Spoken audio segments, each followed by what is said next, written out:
سلامونه دوستانو، ډاکټر عبدالحی یم او د نفسیاتو ماهر یم.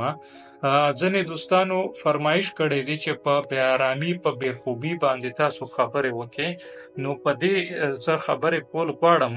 ملګرو، د دې اول وجوهاتو ته راځو. که چېرته انسان څه جسماني مرض لري لکه شوګر، بلډ پریشر یا څه انفیکشن، بیا امکان لري چې هغې د وجې انسان خوب ډیسټرب شي او هغه بې ارامه بې سکونه شي.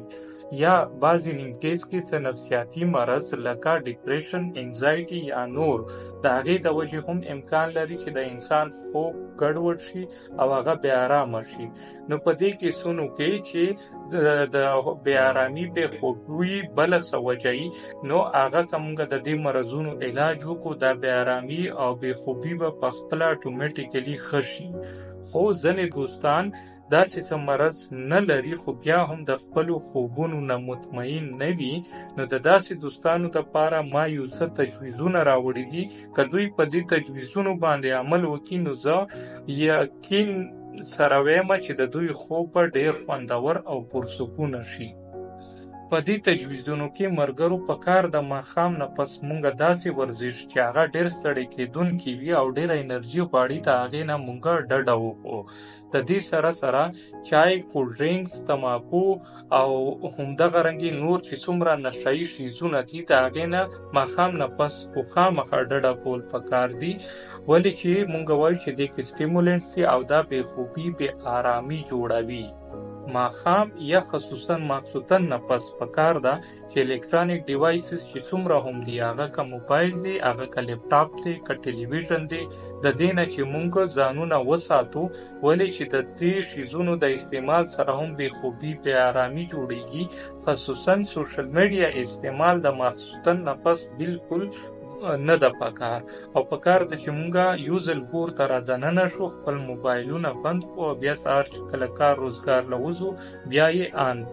همدغه رنګې د ماخوستن ډوډۍ پکار ده چې نه ډېره کمه وخورو چې بیا شپې وږي شو، او نه دومره زیاته چې په خېټه مو بوج وي او تروې ترخې اوبه مو په خوله راځي او هغې د وجې مو خوب ګډوډ.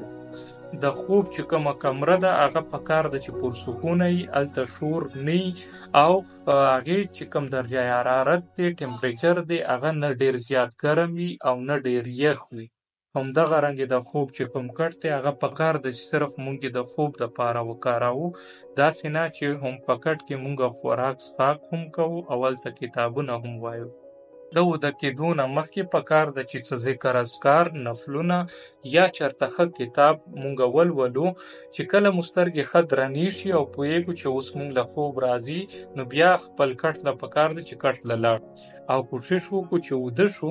خو که چېرته 15-20 منټه کې خوب نه درغلو، نو بیا راپاسې، کټ پرېږدې او کتاب یا ذکر اذکار یې هغه واپس شروع کړي، او چې کله مو بیا سترګې درنې شي نو بیا خپل کټ له لاړ شي. همدې سره سره دا هم ډېره ضروري ده چې د خوب یو روټین، یو معمول جوړ کړو چې هره ورځ مونږ یو مخصوص ټایم باندې وده کېږو او یو مخصوص وخت باندې سهار راپاسېږو.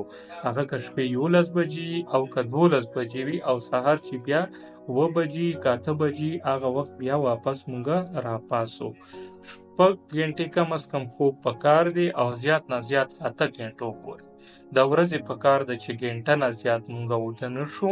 ولې که دې نه زیات خوب وکړو نو شپې به بیا په خوب کې مسله یم. همدغه رنګې د وده کېدو نه مخکې زیاتې اوبه نه دي څښل پکار.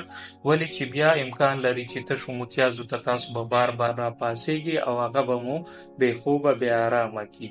د ورځې مازدیګر کې خصوصا که چېرته یو ښه منډه، ورزش، فوټبال، بل یو ګیم هغه انسان وکړي، نو د شپې خوب به یې ډېر ښه وي. د دې سره سره پکار ده چې مونږ ځانونه د ټینشن پکار ده چې خپل ژوند کې لانجې معاملې ختمې کړو، ټینشنونه کم کړو او سوچونه فکرونه کم کړو، نو هغې سره امکان لري چې خوب مو ښه شي.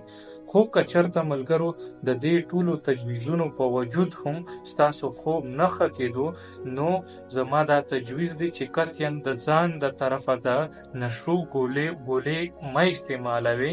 که څوک فارمیسۍ والا یا بل څوک تاسو ته ګولۍ درکړي چې دا د خوب دي، دغه استعمال کړئ، نو د دې نه ډډه وکړئ. ولې چې دې کې د عادت کېدو امکانات زیات وي او دا امکان لري چې تاسو په دې باندې اموخته شئ. نو که دې په وجود هم ستاسو خوب کې مسلې مشکلي نو بیا پکار ده چې تاسو خپل ډاکټر سره ملاو شئ، د نفسیاتو ماهر سره ملاو شئ، هغه ستاسو ښه مدد کولی شي په دې کې. د ویډیو کتلو یو جهان مننه. ستاسو که څه هم تپوس وي، سوال وي، نو په کمنټس کې کولی شئ. په دې هیله چې دا ویډیو به تاسو نورو دوستانو سره هم شریکه کړئ څو زیاتو خلکو ته فایده ورسیږي. مننه.